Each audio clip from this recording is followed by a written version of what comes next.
الحمدللہ رب العالمین والصلاۃ والسلام علی سید المرسلین اما بعد فاعوذ باللہ من الشیطان الرجیم بسم اللہ الرحمن الرحیم۔ بہت ہی بہترین موضوع آج کا کہ یہ زمانے کی ایک دکھتی رگ ہے کہ ہم شکر کے طرف نہیں آ پاتے۔ بڑی بڑی نعمتیں اللہ پاک نے ہمیں عطا فرمائی ہیں، لیکن ہم اس کے طرف نگاہ کرنے کے بجائے ہم دوسرے چھوٹی چھوٹی سی ایسی تکالیف کا ذکر کر کے ہم ناشکری کی طرف چلے جاتے ہیں اور اپنے نعمتوں کو کھو بیٹھتے ہیں۔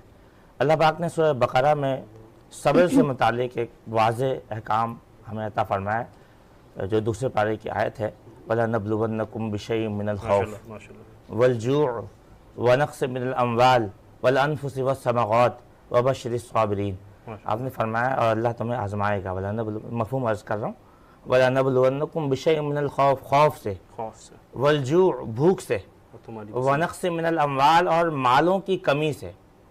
جو مال، ایک بزرگ رحمۃ اللہ تعالیٰ علیہ بیٹھے تھے اپنے لوگوں کے ساتھ اور ان کو کسی نے کہا حضرت وہ آپ کا جو فلاں بیڑا آ رہا تھا ہوائی جو جہاز سے، پانی کے بحری جہاز سے، وہ ڈوب گیا، تو آپ متواتر اپنے مریدین سے، اپنے لوگوں سے کلام کرتے رہے۔ تھوڑی دیر کے بعد کسی نے کہا حضرت وہ غلط فہمی ہو گئی تھی، وہ دراصل آپ کا بیڑا نہیں تھا، کسی اور کا تھا۔ پھر بھی آپ اپنے واعظ و نصیحت میں لگے رہے۔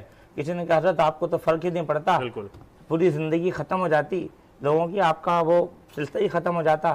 کہا اصل میں اللہ تعالیٰ نے جو دنیاوی نعمتیں ہمیں دی ہے اس سے استفادہ کرنا ہے، لیکن جس نعمت سے دل میں گھبراہٹ شروع ہو جائے، جو نعمت دل میں جگہ لے جائے، تو اس سے کہا گیا ہے کہ اس سے دوری اختیار کرو۔ یہ ہمارے دین کا ہے کہ کہا کار درویشی یہ نہیں ہے کہ تو کھا نہیں، تو پی نہیں، تو پہن نہیں۔ داتا صاحب فرماتے ہیں کہ تو کھا بھی، پی بھی، پہن بھی، پر اپنے دل کو ان چیزوں سے دور رکھ۔ فرمایا وَنَقْصٍ مِّنَ الْأَمْوَالِ وَالْأَنفُسِ وَالثَّمَرَاتِ، اور تمہیں اللہ پاک ثمرات سے بھی آزمائے گا۔ کیا کہنا، اب ثمرات اگر کیا ہے؟ آپ دنیا کو، داتا صاحب فرماتے ہیں دنیا کو پاؤں کے نیچے رکھو اور دنیا تمہارے پیچھے بھاگے گی، کیا کہنا، یہی بالکل آپ کی بات۔ وَالْأَنفُسِ وَالثَّمَرَاتِ، اور اللہ تمہیں ثمرات سے، ثمرات سے یہاں اولاد بھی مراد ہے، بالکل، کہ یہ بھی بہت نعمت ہے، بڑی نعمت ہے، بہت بڑی نعمت ہے۔ وَالْأَنفُسِ وَبَشِّرِ الصَّابِرِينَ، بس اللہ صبر کرنے والوں کے ساتھ، بالکل، یعنی کہ ان تمام چیزوں کے باوجود بھی جو صبر کرے گا اللہ پاک اس کو ساتھ ہے۔ اب بات شکر کی کر لیں تو میں نے پہلے بات عرض کی کہ شکر وہ چیز ہے جو ہمارے نعمت کو بڑھانے کا ذریعہ ہے، بے شک، اور جو شکر نہیں کرتا، حضرت موسیٰ علیہ نبینا علیہ السلام کا ایک مشہور زمانہ واقعہ، آپ کوہ طور پر کلام کرتے تھے، کلیم اللہ آپ کا خطاب، اور کوہ طور پر آپ جب ایک وقت کلام کرنے جا رہے تھے تو آپ نے ایک رستے میں ایک شخص کو پایا، وہ شخص بہت زیادہ ضعیف تھا۔ اس نے کہا حضرت کہاں جا رہے ہیں؟ کہا کوہ طور پر اللہ سے کلام کرنے جا رہا ہوں۔ کہ حضرت میرا ایک مسئلہ پوچھ آئے گا کہ میرے پاس دولت بہت ہے، یہ نعمتیں ختم نہیں ہوتی۔ اللہ اکبر۔ آج لوگ نعمتوں کا رونا روتے ہیں، وہ لوگ تھے وہ کہتے ہیں نعمت ختم کیسے ہوگی، اللہ کہیں یہ نعمت کم ہو جائے۔ تو نبی جو ہے وہ معصومین ہے، انہوں نے کہا ٹھیک ہے تیرا مسئلہ پوچھ آئیں گے، آگے بڑھیں۔ ایک شخص اور ملا جس کے جسم میں کپڑے نہیں تھے اور اپنے اس ستر کو اس نے ریت کی ٹیلے پہ چھپایا ہوا تھا۔ اللہ اکبر۔ اس نے کہا حضرت کہاں جا رہے ہیں؟ کہا کوہ طور پر رب تعالیٰ سے کلام کرنے جا رہا ہوں۔ بالکل، کہا اللہ سے میرا ایک مسئلہ پوچھ آئیے گا کہ کیا اسی لیے پیدا کیا ہے کہ نہ کھانے کو روٹی ہے نہ پہننے کو کپڑا ہے، ایسے کیسے زندگی گزرے گی؟ کہ ایسا تھا تو مجھے پیدا ہی کیوں کیا؟ آپ نے یہ نہیں کیا۔ اگر ہم میں سے کوئی ہوتا تو کہتا دولت اس سے لے کر اس کو دے دیتے۔ آپ نے کہا تو نے اللہ سے کہا ہے، اللہ سے پوچھا ہوں گا مسئلہ۔ رب تعالیٰ کے پاس گئے کوہ طور پر، اللہ سے ہم کلام ہوتے اور کہا یا اللہ میرا ایک امتی اور تیرا ایک بندہ ملا تھا، وہ یہ کہہ رہا تھا کہ اس کے پاس نعمتیں بہت ہیں، نعمتیں کم کیسے ہوں گی؟ تو رب تعالیٰ نے کہا اے موسیٰ میرے اس بندے اور اپنے اس امتی سے کہہ دینا وہ مجھے ناشکری کیا کرے۔ وہ شکر بہت بجا لاتا ہے، وہ ہر نعمت پر چلتے پھرتے اٹھتے بیٹھتے کہتا ہے یا اللہ تیرا شکر، اس کی نعمت کم کیسے کروں؟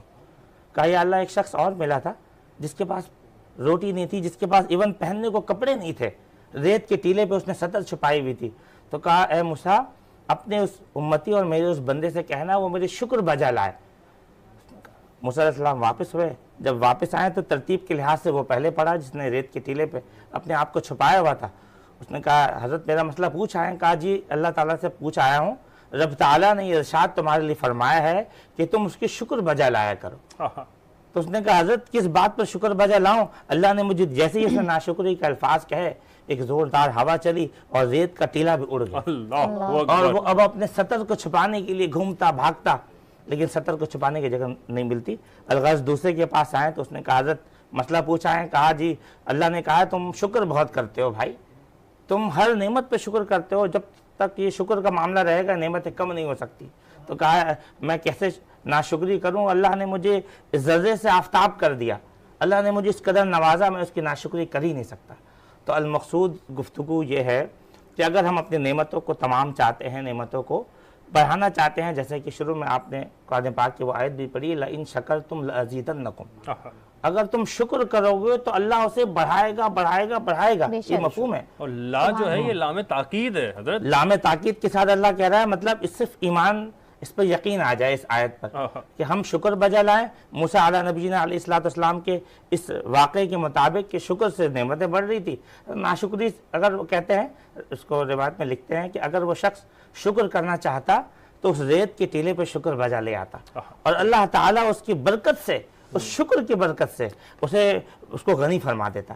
لیکن ناشکری ایک بہت بڑی وبا ہے، اللہ تعالیٰ اس سے محفوظ فرمائے۔ آج کے ہمارے پروگرام میں اللہ کرے جو ہمارے ناظرین سن رہے ہیں وہ شکر کی طرف راغب ہو جائیں تاکہ اللہ تعالیٰ ہم پر اپنی نعمتیں تمام کرے۔